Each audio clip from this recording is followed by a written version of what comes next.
We have people do all kinds of crazy things to get customers taken care of. And I know a lady was in the checkout line at Walmart and her debit card wouldn't work one day. And a lady that runs our debit card department got the cash out of her account for her with the customer's permission, of course, and drove that to Walmart and delivered it to the customer. I mean, we just do whatever it takes to get the customer taken care of. And I think that's unique in today's banking environment.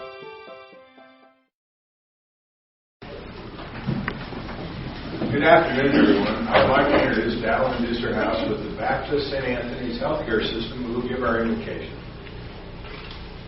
We come before you, our God, and just thank you for this day, for all the hours and the length of time that our City Commission and Mayor put in for the good of our area. We ask for your wisdom and guidance as they continue to plan the new budget for the coming year. Also for all of the decisions that will be made, we entrust them to you, our mighty God.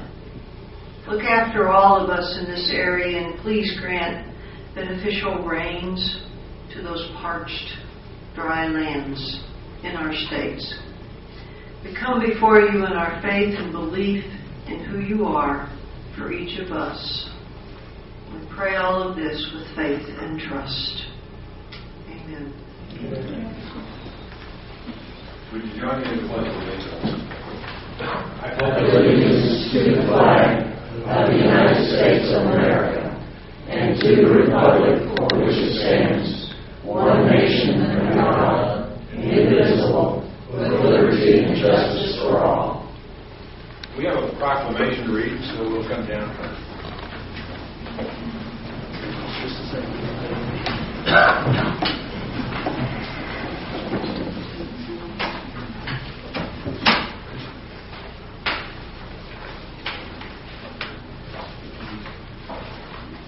Is there somebody here from Athens?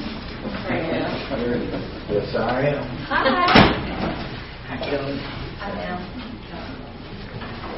Hi, Kelvin. How are you doing? How are you, sir? Okay, I'm going to read the proclamation and then I'm going to turn it over to you, okay? I know. We'll turn the mic over to you and the proclamation. Okay.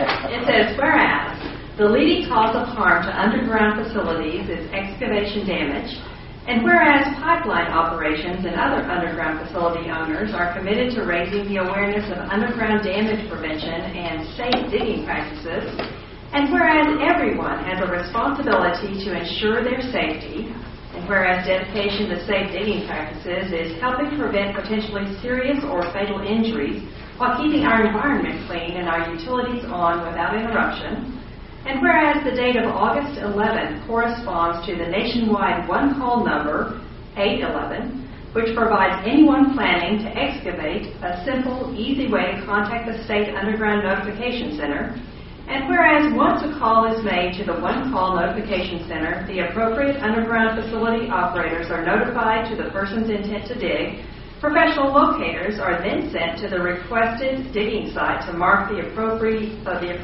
locations of underground lines with flags, spray paint, or both. And whereas striking a single line can cause injury, repair costs, fines, and inconvenient outages. And whereas throughout the support of the pipeline industry, the first nationwide 811-day media effort promoting the Call Before You Dig program will air ads during the 2010 Olympic Games.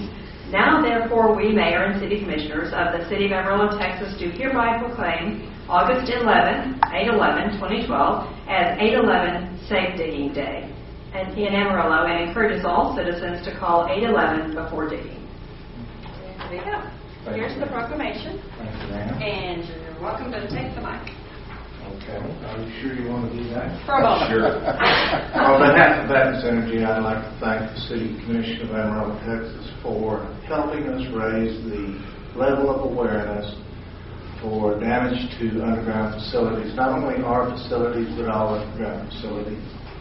It is very costly and quite dangerous for people to dig up gas lines. So we have undertaken with 50 other pipeline companies an effort to raise raise that level of awareness nationwide by what was just read. And We just appreciate the City of Amarillo and the Amarillo City Commission for what they've done today. Thank you. Thank you. Thank you. Appreciate you being here.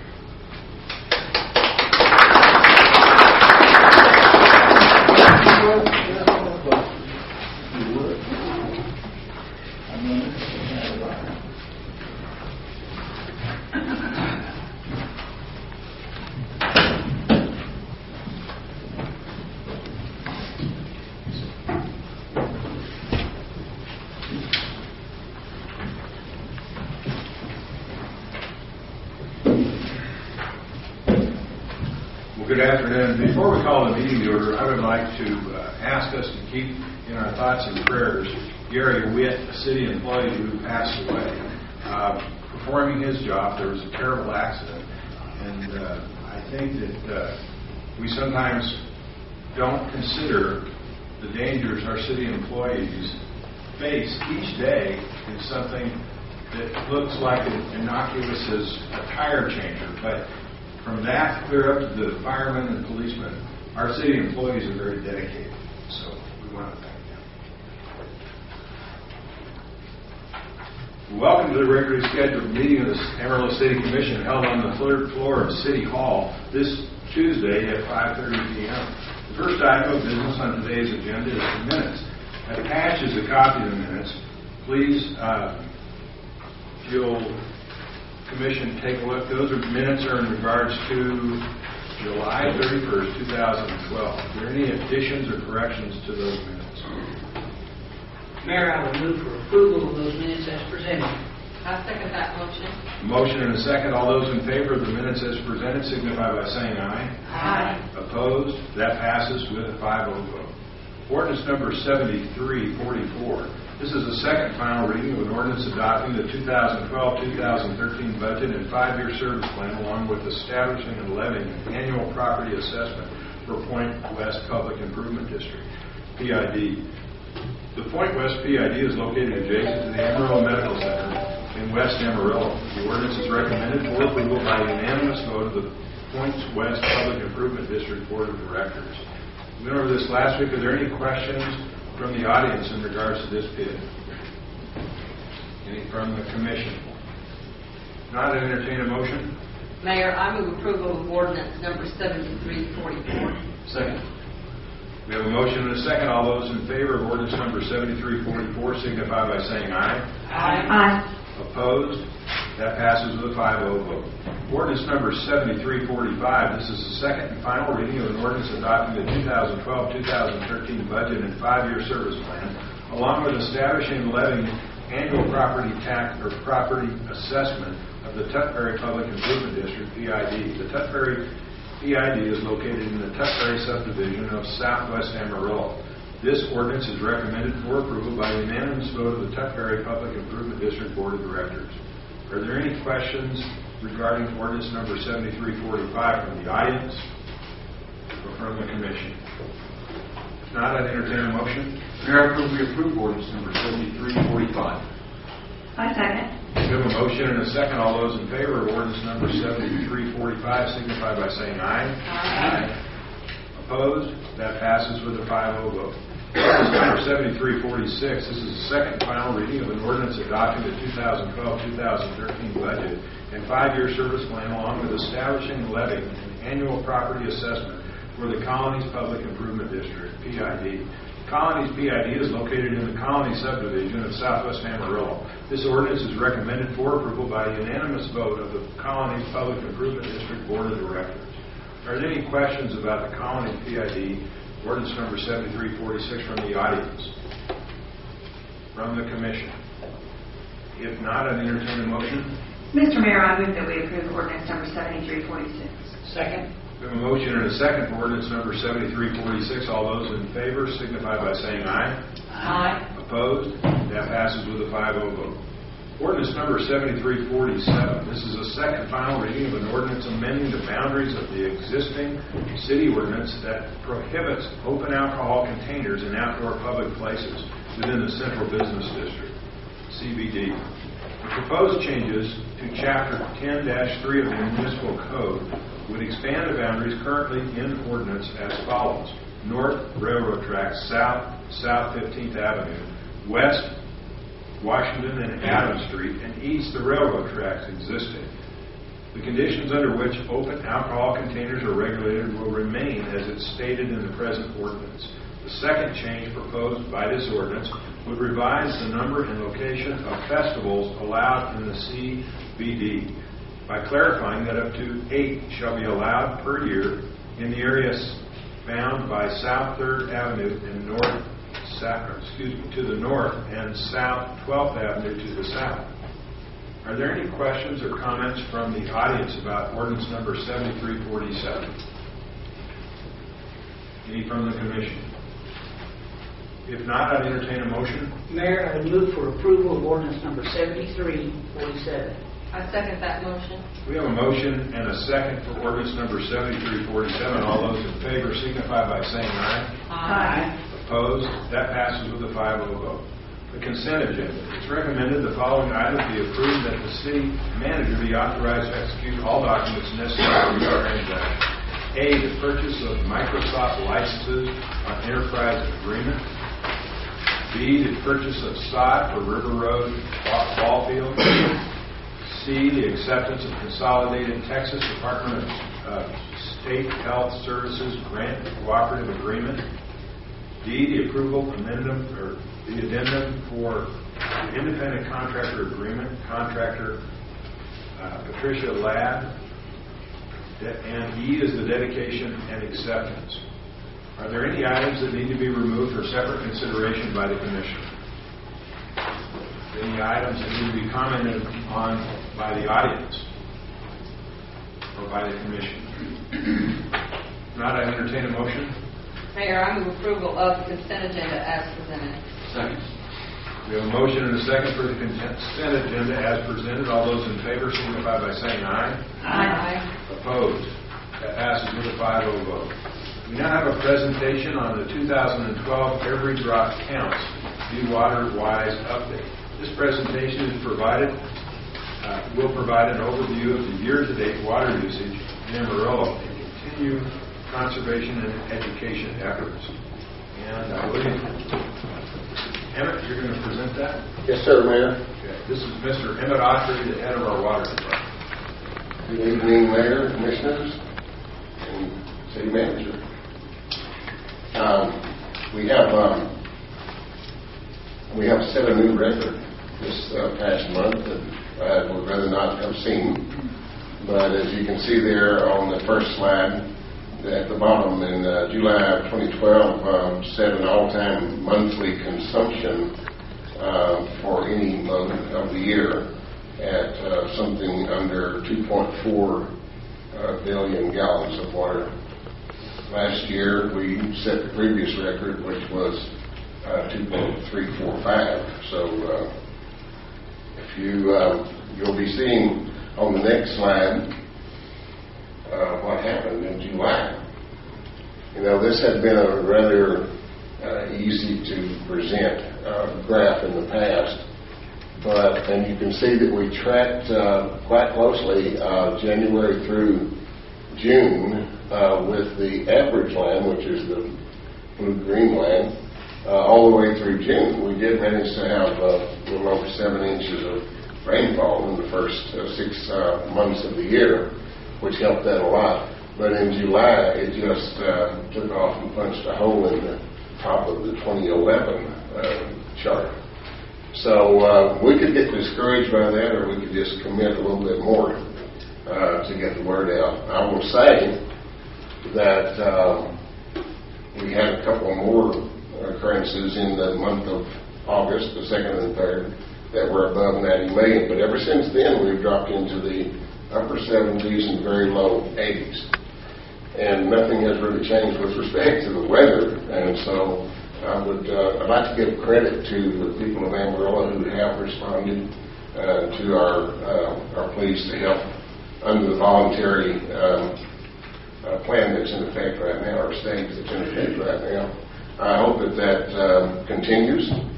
And let's see the next slide. So just looking at a few facts about this, water consumption exceeded 80% of the system capacity for the last 5 days in July.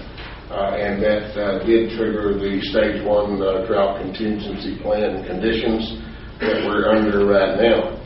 The City of Amarillo implemented Stage 1 late Wednesday, August 1st.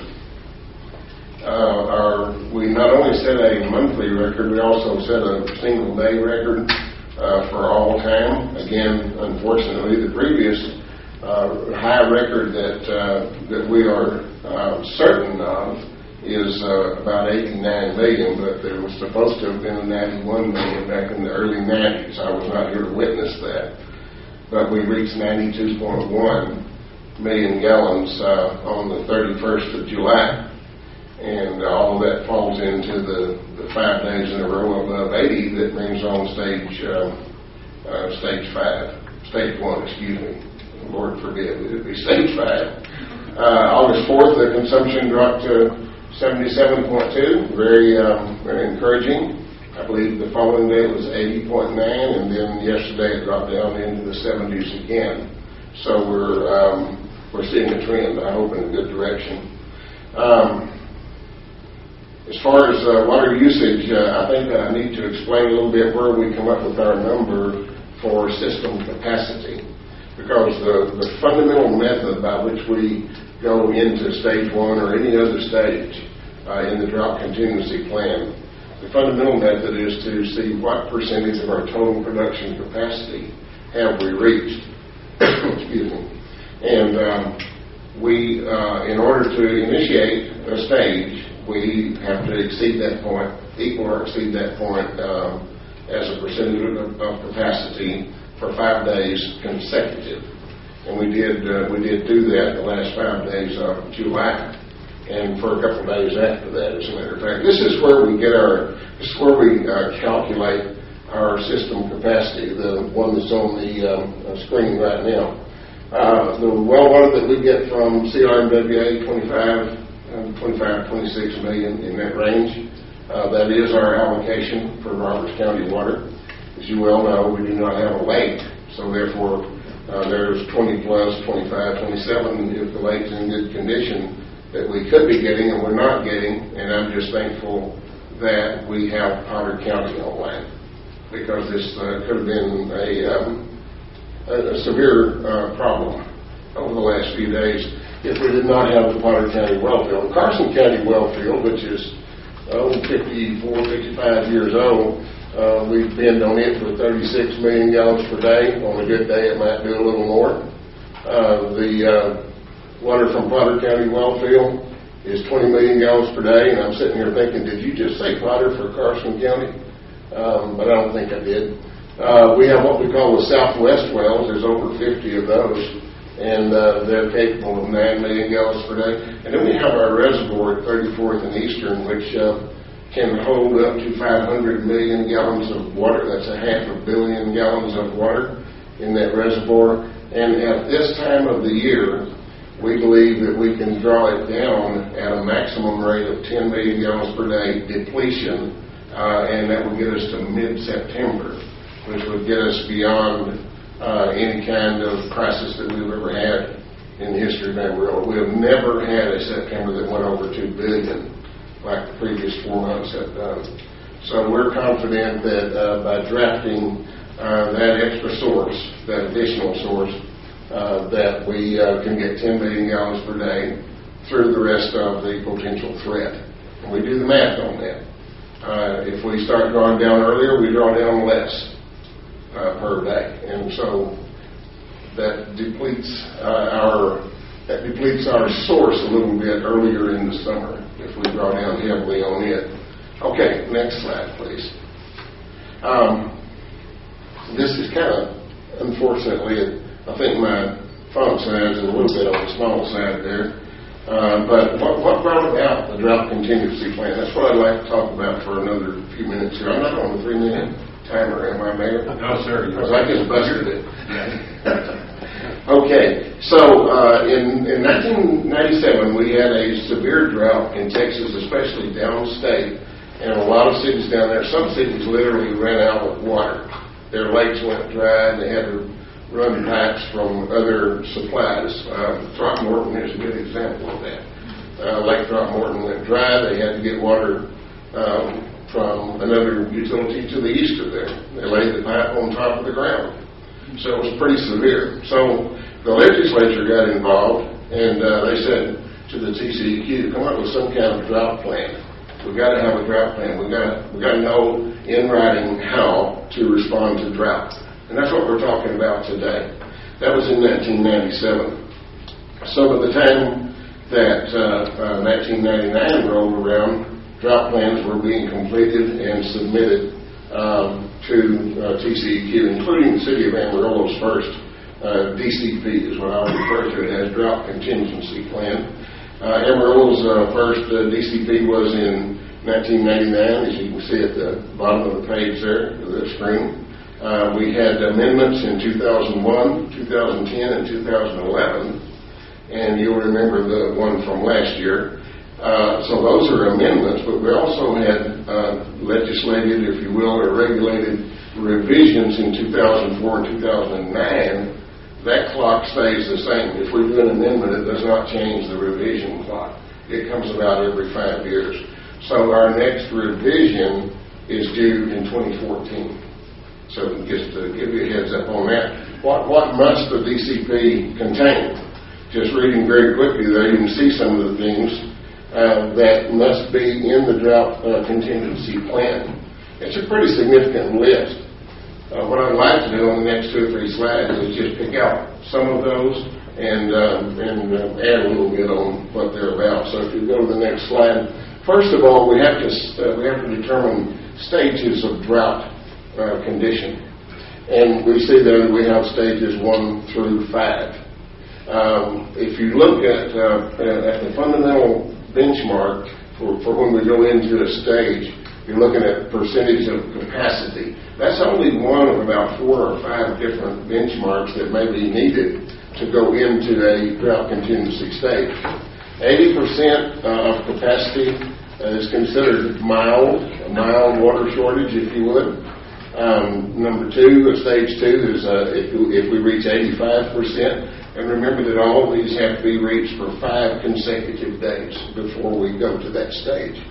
And by the way, to drop out of the stage, we have to get a lower number for 5 consecutive days. It's not based on, one piece of popcorn popping up on us. So 90% is severe. That's stage 3. Stage 4 is 95% of capacity. That's pretty serious. Considered critical. And then stage 5, the worst one of all, is 97.5% of capacity. And there are other things that can happen to cause stage 5 to have to be called in. Some kind of catastrophic thing. If we lost power for the whole area and we were running on generators, if the water was contaminated, all of those things, you go immediately to stage 5. And it's in the plan. And then stage 5 is considered an emergency condition. Some of the triggers that will get us into a stage, we've already talked about percentage of production capacity. Reservoir capacity, that's in the drought contingency plan. I think it was added in the amendments last year. Equipment failures that would result in us losing the targeted amount of capacity. That could be a pipeline, or it could be failure of a major pump station. I don't even like to think about some of the things that would cause this, like burning up a switchgear for a whole pump station. That would be a problem. A widespread electrical failure, inadequate supply from CRWA, and I've already mentioned contamination, so we'll go to the next one. I've got a cheat sheet here. I hope I'm allowed to do that. Okay, and some of the other things that were mentioned are underlined here. Supply side measures, those are measures that we can take, the City of Amarillo, as the supplier. We can take certain measures to ameliorate, to use a big word. Anyway, one of my favorite words, the condition, to try to make it less of a threat. Demand side measures are things that we can monitor and even mandate under certain circumstances on the user side of it. What can we ask you to do to help us from your perspective as a consumer? Notification procedures that have to be in there. A press release went out. That was not all that happened when we went to stage 1. Had to notify our wholesale customers, certified mail. We have 3 wholesale customers, City of Canyon being the biggest one of all. But we have 2 others, and we did contact them. We did send them the letters, but I also contacted them by phone on the same day that we sent the letters. So they got the phone contact as well. We're required to notify TCEQ within 90 days that we have gone into a stage. And then finally, we are supposed to notify any of our commercial or industrial customers that may be affected by the stage. And with stage 1, that's probably not an issue. But in stages 3, 4, and 5, most certainly, that can become an issue. How do we enforce it? Well, stage 1 is voluntary, so there is really no enforcement. We just ask people to help us out, and people at Amarillo seem to be doing that on a delayed basis, but it's happening. But when you get to stage 2, you get into some mandatory measures.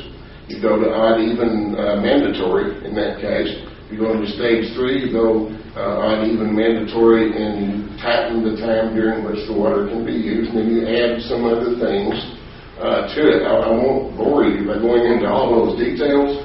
Trust me, there's a lot of details on stages 3, 4, and 5, most especially on stage 5, because that authorizes the director, of course, and the mayor to take away allocation from industry and commerce if necessary.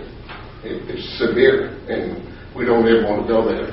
But the code, the city code, 18.2, 18-2, I guess it is, city code defines the water conservation issue and speaks to different types of infractions.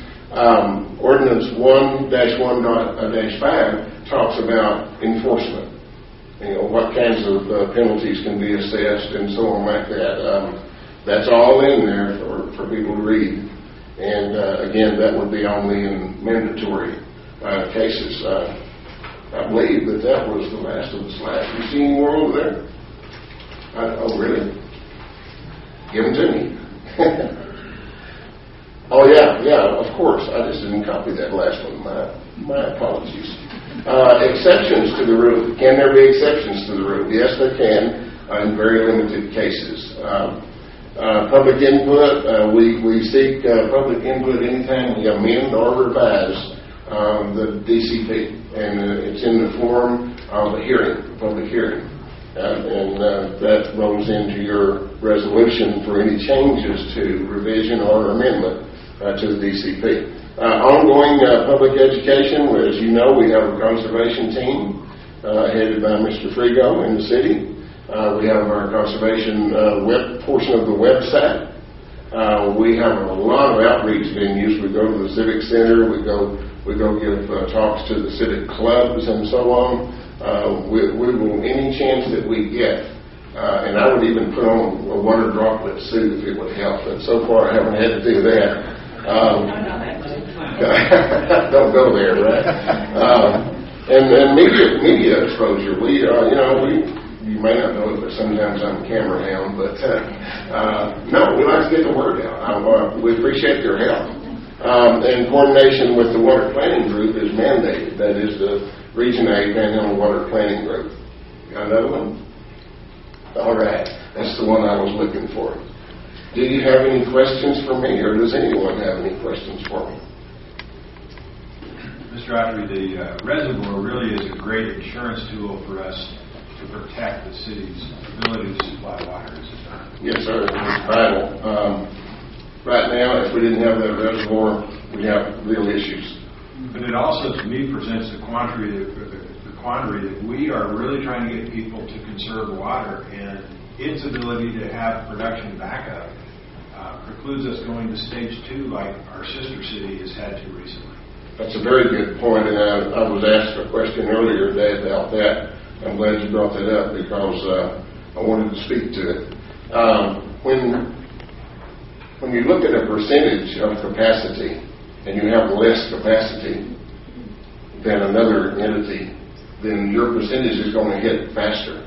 And we just happen to have, at this time, a good level of capacity, which allows us to go right up to 80 million gallons per day and not have to start thinking about, are we going to go into stage 1 or stage 2? Our capacity is very much in our favor with respect to whether or not we have to go to a stage. And the reservoir, we consider it a source, especially in the last couple of months of the season. In the earlier months, Mr. Atkinson and I have talked about this considerably, and we're still trying to come to a total agreement. We're not quite there. I know he's my boss, and I'm supposed to say yes, sir. But we don't have to keep it full all summer, but we have to keep it full for most of the summer. That's what I'm trying to say. It's an operational approach that we take, and I appreciate Mr. Atkinson's input because it keeps me from tripping over my own foot or something. Mr. Mayor, I have a question. Just, because we can pull 92 million gallons out in a day, we're asking for trouble when we go, aren't we? When we go several days in a row pulling a lot of water out. Yes, like running a car, just because my car can go 120 miles an hour doesn't mean I need to drive it all the way to Dallas at 120 miles an hour. Right, that's correct. I think 2011 showed us the truth of that in the water system, because we did have to replace a lot of pumps and motors last year because we were running them 24/7. At points we were running, because we didn't have all of Potter County. We didn't have all of Potter County last year. That's a great advantage that we have this year because we have the full capacity and have had for some time. But you're right. I think even the NASCAR cars, I don't know how many total hours they run before they blow the engine up, but it's not a lot. And we are also relying on the SPS to provide us power, and they're running at higher capacity because we use a tremendous amount of energy for those pump stations, correct? Yes, indeed, and thank you for bringing that up, because I have a phrase that I use: energy is water and water is energy. Those two are intimately tied together, and if we use more water, they have to produce more energy. They ask us to cut back on our electrical usage. Well, the way we can do that is to cut back on our pumping rate or switch over to generators.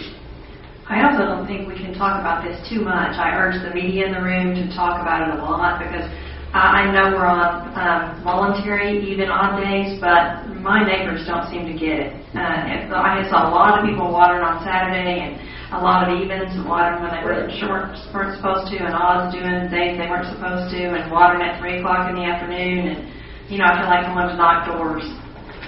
The whole list. You just said the whole list. Low humidity, high temperature, high winds are the worst evaporators around.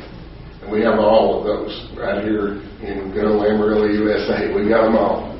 And we're a windier city than Chicago. They're number 11, we're number 4. I think it's also important to note, though, last year the experience was we dropped our usage 8 to 9 million gallons a day with voluntary submittal to the watering. Yes. We know we can do better in that, though, based on, I think Commissioner Green is right about some people just aren't paying attention to it. So anything we can do to get the word out, you knocking on your neighbor's door and saying, hey, you got a broken sprinkler head, you stopping at a business or reporting it to the city, and understanding that while we have this production, we have no right to waste water. It's a limited, finite resource that we cannot waste. I agree, Mayor. Any other questions? Thank you very much. I appreciate your time. We're going to, if you'd stay tuned, we may have some questions. I do need to make, thank you very much. I need to announce that the new public service announcements are going to be shown at this time. Did I say that right? I think so. All right. Thank you. Now, as we're getting into these, we got a little ribbon last year about some of our commercials that we did. And we were thinking of maybe rating some of the commissioners. Sort of like the Olympics where you hold up the score. So I hope you'll take that as yes. Mayor, was it we used to collect a kind of a royal It's going to take me 20 years to figure out about how to wipe the nose by hand. I didn't write that commercial, that is It was written by an expert, is that correct? You know, these are going to go out, and we've gotten great help. Do you know where our city's water goes? In the summer months, about half of our water usage goes into lawns and gardens. Help save our precious water resources and save on your water bill at the same time simply by watering more efficiently. You can use a rain sensor for your sprinkler system, water only between 10 p.m. and 6 a.m. And remember, if we're lucky enough to get a half inch of rain or more, don't water your lawn for at least 4 days. Learn more by visiting Amarillo.gov. You would be surprised how much every drop really does count, and you can help. As a part of the West Hills Neighborhood Association, I've been fortunate to be part of a program where we harvest rainwater from the roof of St. Peter's Episcopal Church to irrigate a community garden. It's a win-win for everyone. I encourage you to take a look at the sky to conserve water and take advantage of the city's rainwater harvesting rebate program. Be water wise. Remember, every drop counts. 20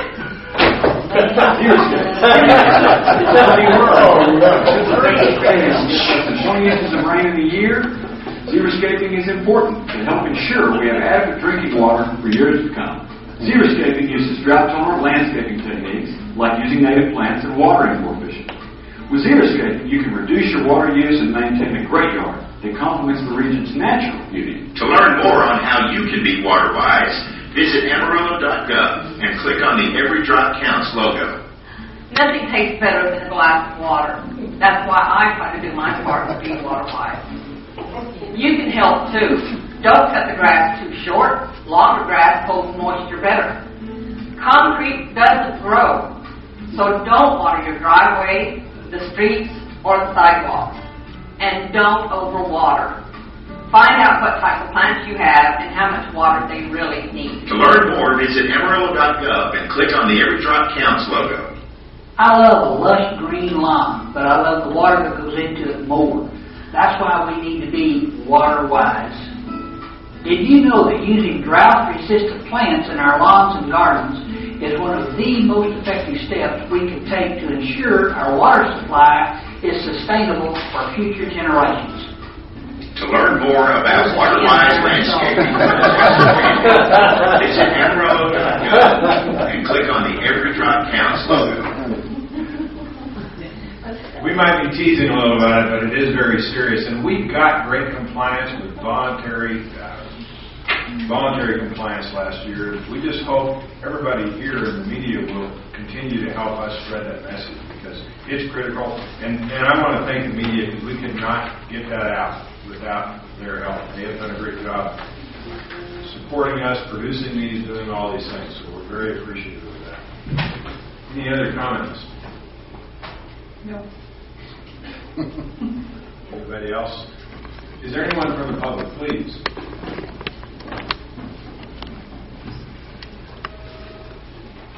Kathy Altman, 2105 South Lipscomb. I realize a lot of this is common sense, but what are your press release sites? I don't know if y'all realize, but there's a lot of people that do not take the newspaper, they do not listen to the local news, and some don't even have a computer. So, I mean, especially if you go to a mandatory stage, how are you going to notify people, and then how are you going to enforce it if they go, I didn't know that? Great questions. One of the reasons we hope we don't have to go to mandatory is what it does to staff levels and why they get diverted from their regular jobs to enforcement. Mr. City Manager, would you delineate the answers to those, please? Certainly. The press releases, when we have them, go to all of the local media outlets. That's radio, television, certainly the newspaper. It is a large list of where those go. They're also posted on the city's internet site. There's other outlets beyond those. I don't know what they are, but if you had some suggestions, we'd sure add them to them. Now, of course, whether a press release is run or not is up to the individual media outlet. As far as, if you went to a mandatory situation, and there's been a lot of cities that have, the problem with that becomes we're not going to go and add staff to do that. So at the point that our staff is out chasing that down, there's other things that they're not able to get to. So I'm going to echo the mayor's sentiments. I'm sure hopefully we don't get there. Okay.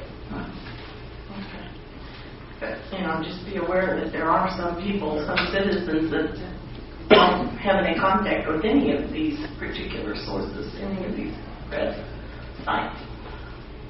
You're right, Kathy. That's very true. Yes, sir.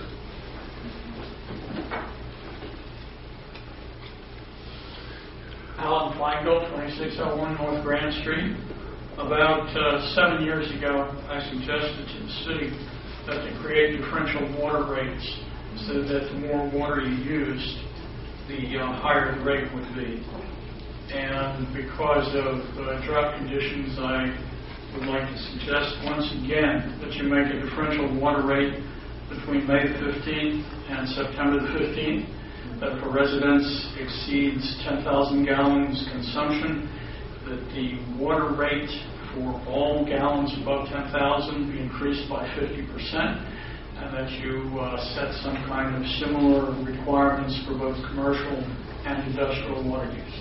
Thank you. All right, Noel, if you would just say, Mr. City Manager, have we not set in some sort of differential? We have tiered rates. We have a progressive block rate structure, so the more water that's used, the more it costs per 1,000 gallons. I think what Mr. Feingold is suggesting is not simply that, but then to have a multiplier that goes into effect for the summer months that would be above and beyond those rates. I like somebody's comment and knowledgeable about the 10,000. 10,000 gallons a month would be practically no outside water in almost any home in Amarillo. What do we use average, Mr. Rucker? Do you know off the top of your head? Well, it's all math, Mayor, but I could calculate an average. Give me a moment. That's fine. I just think these suggestions are important for us to consider future dates about this, because we know we have great water supply. We know it's finite, and we have to deal with it a little differently than some cities that don't have a good supply and good production. I'll say we have a responsibility for living in this country to conserve our assets. If I may, the average is going to be 20 to 30,000 gallons. We have a lot of customers, however, who use less than 10,000 gallons as well. But if you take the upper extremes and take an average, it's going to be 20 to 30,000 gallons. It would be my educated guess. We got great compliance from the industrial users last year when you made, they were personally called and talked to about the, are we doing that again this year? We did it in February this year, Mayor. We went and visited them all, and then we set up the top 10 water users conference, if you will, or gathering. We plan to do that again next year, but we plan to expand it to the top 20. And that'll be prior to going into next summer's demand months. Thank you. Any other comments from the audience? I think we feel very confident that our city has given the right amount of water to supply to our residents, but we don't want to be overconfident about usage and complacent about waste. So we're really concerned about that. Everybody on this commission will listen to ideas, suggestions, and I will tell you that our staff is very concerned about it and has the same attitude as this commission has exhibited in the past. So if you have other ideas, we'd suggest you come to us afterwards, or we report back to you about these ideas that have come up, because we're very interested in strengthening this any way we can and conserving the use of our water. Any other comments from the commission? Excellent presentation. Thank you. Okay. That concludes today's agenda for the meeting, for the Amarillo City Commission today. However, it's customary at this time to allow citizens of the community with matters pertaining to city policy, programs, or services to speak to the Commission. And the floor is now open for such comments. Would anyone like to come forward, please? We'll just remind everybody there is a 3-minute limit on your time. You can state your name and address. Thank you, sir. Jonathan Hayes, 708 South Tennessee. I hate to take the emphasis away from water conservation because I know how important that is. And also, I think the ads that you guys picked this year are 1,000 times better than the ones I saw last year. So I mean, it's a hard time about watching your close my hand. It's really good. But what I do want to talk to you about is the homeless, and more specifically, the ordinance on camping. I think it's a horrible, inhumane law. I understand why it passed it. Because of the Occupy movement and the things we did on City Hall. I think that willing to take full credibility or for full credit for being for failing in communicating perhaps to you guys what our intentions were in doing that, which was to make an exemption for homeless people. And now I find that they are more homeless than they were before. So here I am trying to make the situation right. I would ask you, please, to reconsider this law because winter is coming and it could be life or death for these people. And I can tell you that, as a member of Occupy, it's pretty much gone in this town, so I don't think you really have to worry about that. Maybe you could put something in the law that was specific to activists and probably be the first arrested for doing such things, for civil disobedience and things like that, which was the intent of Occupy for Peace. But I do not like this picking on the homeless. I don't think it's right. If you want to pick on me, please do so. But anyway, I would please ask you to reconsider what you've done with this ordinance. Thank you. Thank you, sir. Anyone else, please?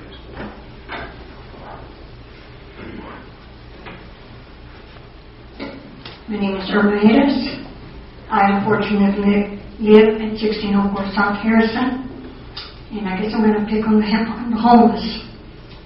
Last spring, our home was broken into, and many of my jewelry, all of my jewelry, my laptop were taken, and many of the things were not worth anything to anybody, but they were my memories from my husband buying me jewelry overseas as he traveled around the world while he served his country. The policemen that came told me they would be back, and I've been in fear. I live in fear. My house is on the corner of 16th and Harrison. I do not feel safe in my home. Well, last Wednesday, a woman came by our house and she was asking for some direction or something to my husband and told us that 3 of the historical homes that are on 15th and Harrison were going to be torn down. She lied to us and told us that she had bought those homes and needed help in taking something down, and my husband went and helped, and I said, I always wanted to see those houses, and I want to see what you're talking about. So I went with him. And the homes were shambles. The homeless had been living in them. Feces were everywhere. The smell was horrible. Those beautiful homes could have been saved, but instead were destroyed. We were trying to find out information, and instead my neighbor decided that she would call the police. She knew my husband. She knew him by name, gave the police my husband's name, what our truck looked like, and they hunted us down and stopped us after we had already gone home, changed our clothes, and we were going out for dinner. As a concerned citizen, I went in there to see for myself what was going on with those houses. We found out that First Baptist Church has bought those homes, so the next day, or the following Monday, we went in, I guess it was the next day, we went looking for information, and we kept being sent from one place to another, 4 different places. Nobody had any answers as to who does own it, where we can get information as to why these homes are just going to be destroyed. They could have been saved earlier, and maybe even now these historical homes could be saved. Center City should have stepped up to the plate in some way. Somebody could have done something, because Amarillo, once it loses its beautiful old homes and buildings, to have things like ballparks and who knows what else downtown. Now we're going to have an empty parking lot as First Baptist continues, and I am a member of First Baptist, by the way, continues to tear down homes and buildings. We told them about the handlebar across the street from us, and before we knew it, that building was gone. Now it's an empty parking lot. There has to be some way of dealing with a homeless problem, because if we don't deal with it, they're going to continue to come into vacant homes, and they're going to continue to squat down, tear these homes down, make things very dangerous. I don't know if these are the same people that broke into my home to take my jewelry, to take my memories, to take something that I had. I never had fear living in Amarillo, and I have fear now. I cannot wait to move out of this town. I cannot wait at least to move out of the downtown area. I know the homeless need a place, but the policeman told me that I, as a victim, am the one that's going to have to look for my jewelry, because they were so short-handed that they cannot attend to my needs, that I, as a victim, have to go search for my things, because your money is not going for more police officers to take care of the homeless problem or to keep the citizens feeling safe in their town. Ms. Harris, if I could stop you at that point, because your time is up. Yes, I know my time is up. Please visit with Vicki Tubby, I believe, afterwards, because we'd like to hear more about this, and we can get some more detail from you and try and help in some way.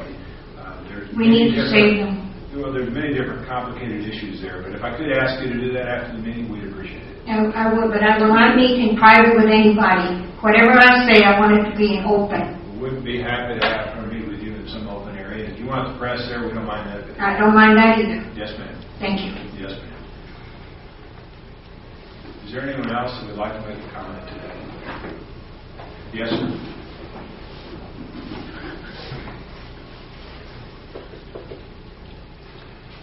Alan Feingold, 2601 North Grand. I know that you're deliberating on the budget. I would just like to put in a request for sidewalks along Grand Street, basically between Northeast 24th and Northeast 3rd. The sidewalks there are intermittent. It's an industrial area, and walking in that area along Grand Street is quite dangerous. Also, I hope you would consider putting on some sidewalks along Coulter Street, between Amarillo Boulevard, elevated Route 66, and Interstate 40. Thank you very much. Thank you, sir. Anyone else who would like to make a comment today, please?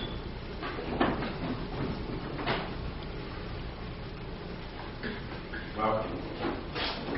Carolyn Thornton, 1947 South Mars. Woody and I asked today, when was it when that ordinance was placed, which is that homeless people can camp, pitch their tents between 6 p.m. and 6 a.m.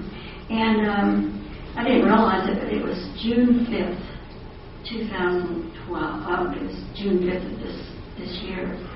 And I've been up here and I've been talking about it. And I went ahead and I received some emails today.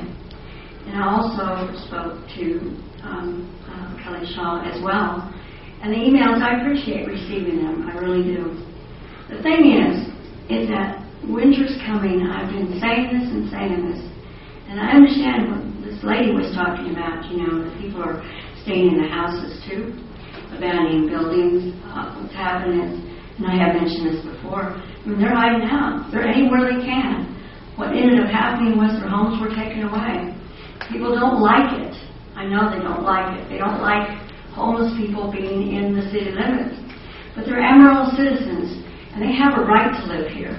And we don't have a right to say, you can't live in a tent. We do have a right to say, or you have a right to say, there's some rules that have to take place. And, I use the slogan, filth is just not an option. It's just not. But I also know, too, that you all, dropped the ball, too. And, was living over here in the tents over here. The city allowed it to go on and on and on and on, where the filth just was dirty, and then it got worse and worse and worse and worse and worse and worse. I think, in my opinion, it should never, ever have to ever get to that level, ever. Anyways, in the emails that I received, it was pretty clear that I would have to, I'm looking into it, have to have all of these limitations like an RV park about foliage and drainage and a lot of things. And I'm going to look into this more, and I appreciate the emails that you sent to me. I was also told today, too, that there isn't an ordinance involving this camping business that I'm referring to, which is a piece of property where these people can go to before winter. It's just going to be crucial. There is going to be some terrible things that's going to happen.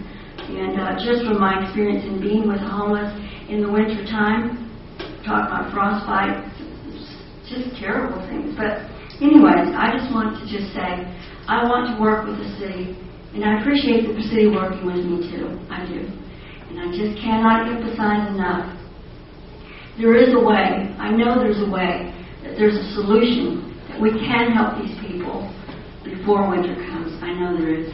I don't know how. And my prayer is that we find a way. Thank you. Ma'am, let me, if I may, you realize this ordinance addresses the fact that these people can't camp or pitch a tent on public property. Yes, if some landowner wants to let them camp and pitch their tents, that's fine. It's just public property, and that's to protect public property. You're absolutely correct. But what I've been running into is that there's some people that wanted to go ahead and give property for them to go ahead and pitch their tents on. But they, according to what they're telling me, if you'd like, I can go ahead and get some names, things like that. They're afraid of repercussions from the city. That's what I'm receiving. It surprised me, but that's what I'm hearing. And I brought this up in a meeting before. That's what they're concerned about. So there is a real problem. There is a real issue. You're absolutely correct. It was just on public property from 6 p.m. to 6 a.m. But what's ended up happening, the people went underground. They got rid of their tents. That was their homes. They got rid of them because they couldn't tote them around. And then it went on from that to, and then the few things that they had was stolen. You know, it's just, now they've gone into getting baskets, grocery baskets, putting them in. Carol, I'm going to have to ask you, I mean, we have discussed this for week after week, and I just want to point out something that is important. When that removal took place, it was by the owner of the property, the railroad, and a trespass warrant was issued to move people off there, as I understood it, which had nothing to do with this new ordinance about camping. And so, as we said, it is okay to camp on private property. Now, there's other obvious concerns about camping or living on any property that deal with the zoning and the things required to live on any property, the ability to have sewage and other things that are in place. But we will talk to you individually about this afterwards. I don't mean to cut you off, but we are trying to hold it to 3 minutes. Thank you. Thank you very much. Anyone else, please? If not, I believe the meeting is adjourned. Thank you very much.